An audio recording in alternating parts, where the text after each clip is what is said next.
What is going on, everyone? Also known as my future crypto millionaires, everybody watching this video today.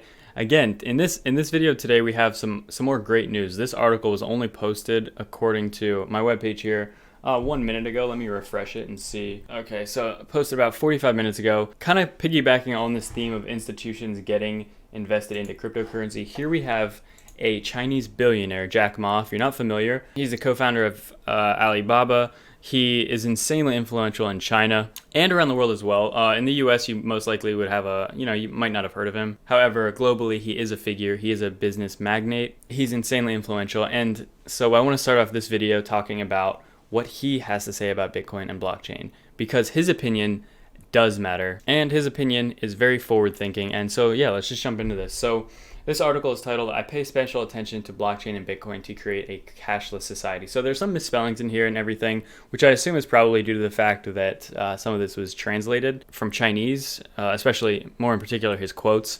So he's the chairman of Alibaba, an $150 billion China-based financial conglomerate, Ant Financial. He said in a recent speech that he pays special attention to Bitcoin and blockchain technology and the potential of establishing a cashless society. Although he's still studying the fundamental value of Bitcoin and other major cryptos and what they could bring to the market, he did emphasize that blockchain technology as a whole is a powerful innovation that could enable a completely cashless society. Here it goes on to talk a little bit about how China is already nearly cashless.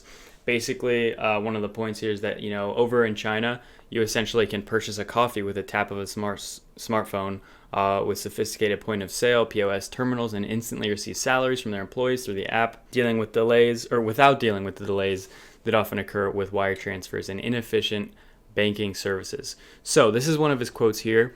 Again, there are a few sentences that have really bad grammar, but I would attribute that mainly to the fact that it's probably just translated from Chinese to English. But it says here, I pay special attention to cashless society and blockchain technology. Mine and Alibaba's job is that we will move the world into a cashless society.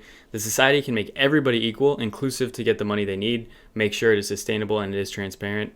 I hate corruption, he says. I don't have the opportunity. See, this is where one of the grammar errors comes in here. It says, I don't have opportunity is okay, but I don't want somebody through a dirty way take away my opportunity. This is why we want a cashless society. So I guess basically, if I were to try and clean that up, he's saying that he doesn't want somebody taking any of his opportunities away through some sort of corrupt manner, right?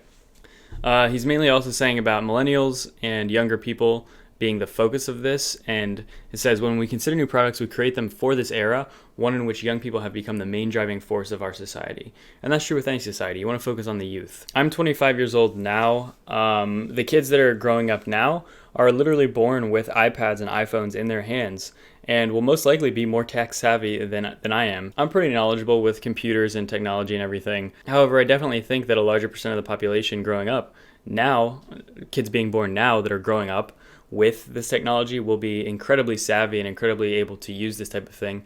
And most likely, the craziest thing is a lot of these kids growing up, or people maybe even being born today, by the time they are at the age where they can pretty much start using money of their own, they might be using cryptocurrency instead of the US dollar. And I really do think that will be the case. It's only a matter of time of how long it really takes. Does it take another 5 years? Does it take maybe even only 2 years? Does it take 10 to 15 years to fully implement? But I do believe that that is 100% where we're heading here. But then Jack is quoted as saying, Bitcoin, the thing I want to know is what value, what things that Bitcoin can bring to the society. But behind Bitcoin, the technology itself is extremely powerful.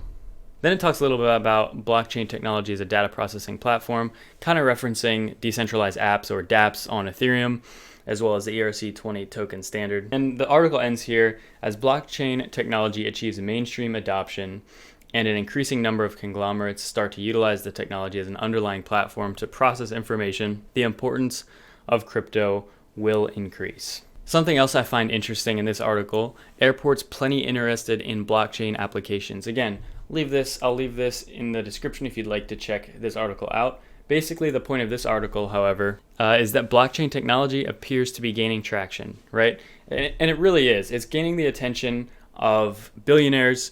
It's gaining the attention of investors in general. It's gaining the attention of the mainstream media. It's really starting to take a hold of, for lack of a better word, everything. every sector, and I think it will penetrate and permeate everything in general. You know, it's not limited to just finance. It's not limited to just investment. There are potentially no limits to what cryptocurrency can be used for, how it can be used. Obviously, where it can be used has no limit. But according to this study here, per reports from airline-focused magazine Airport World, SETA Lab has revealed blockchain technology attracted the most research attention in the industry in 2018. And that industry is, again, airline-focused industry. It says here that SETA, a technology research company responsible for stimulating technological revolution by collaborating with airlines, airports, and technology specialists globally, say that distributed ledgers are more efficient and give an advantage when it comes to rendering airline services such as passenger identification, ticketing, and more. And basically, without getting too much into the article, this is just more evidence, because it is a survey as well, but also kind of intuitive, and it's kind of common sense that blockchain has so many uses. And one of them, without a doubt, can involve and incorporate blockchain technology and cryptocurrency. Again, this is going to penetrate everywhere, and this kind of just serves as an example of another real-world application, as well as a desire for it to be used here. I mean, that was really the point of the study, that this was the most interested technology in the industry during the time the study was done. And so the last article I want to talk about a little bit before we get into some price, Chris Larsen made the Forbes top 400 richest people in the world. It says here, as the first cryptocurrency tycoon, Ripple co-founder Larsen joined the Forbes 400 with a net worth of $2.1 billion, sharing 283rd place on the list.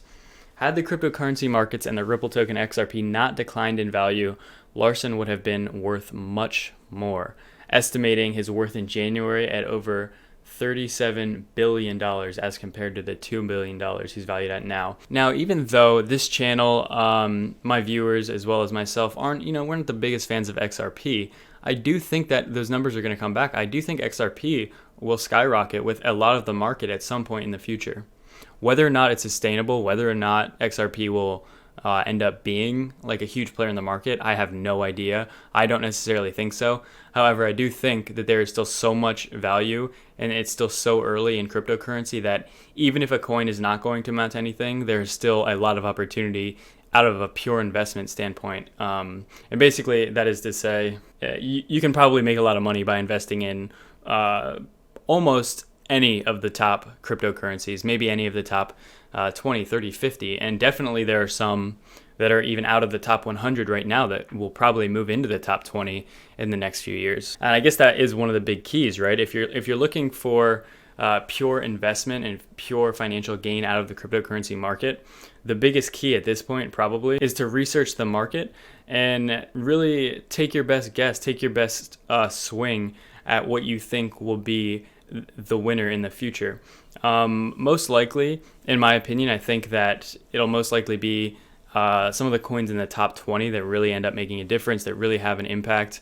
And obviously, I think it goes without saying, you guys watching know which coins I'm referencing. But I do think it is very possible as well that we have this huge list of coins, over 2,000 cryptocurrencies currently. And who knows if one of these coins, maybe in the top 200-300, or even past, in the 1,000, 2,000, would eventually move up. If they have the technology, if they have something revolutionary, potentially they could be a top spot, in a year from now, 2 years from now. Nobody knows. 5 years from now, this top 10 list did not look anything like what it looks like now. Even a year ago, it's much different, right? So there's still so much growth and so much opportunity, and really it's anyone's guess. So even from a purely financial or investing standpoint, there is plenty of opportunity to be made in cryptocurrency. And that is to say as well that there's plenty of investing opportunity in already right now, investing even in top coins. I think Litecoin has a ton of upside. I think Ethereum most likely has a ton of upside. It's like $1,300 away from its all-time highs right now. XRP's all-time high was like around a little over $3, and right now it's half of a dollar. There's probably tons of potential to make money with Bitcoin Cash as well. EOS, Stellar, Cardano, Bitcoin, obviously, Monero, Tron, all of these coins, most likely, within the next 1, 2, 3 years, who knows what time frame, most likely will just absolutely skyrocket back to those all-time highs, and then much, much, much higher than those all-time highs. So I expect this top 400 billionaire or a top 400 richest people in the world list to I really do think that what we'll see in the next coming years as well is more people who are involved in the cryptocurrency space take over the list. Maybe we'll see the world's first trillionaire. Maybe it'll be because of cryptocurrency. I truly believe, aside from the fact all this technology is insane, there's just I can't state it enough, there's just a ridiculous amount of money to be made in this space. And then I just want to end the video kind of taking a brief look, just looking at Bitcoin here. This beautiful pattern that everybody is talking about. Everybody sees this pattern. It's really interesting to watch, right? It's so interesting to see because these past 10 months, we have just seen consolidation.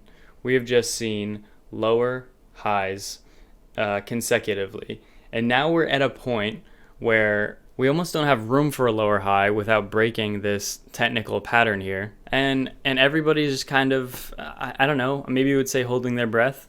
I'm not really, as I've been stating in the last few videos, this channel's more about mid to long-term outlook.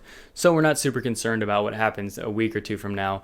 But at the same time, it's very interesting to pay attention to. I am very curious to see what exactly happens here. I think, you can leave comments below, leave your opinions, but as I said in previous videos, I think the healthiest thing is probably if we continue to see this less volatility, increased stability, kind of, for lack of a better word, just like flatlining, as opposed to a big move down or big move up. I really do think that's most likely, as well as most healthy.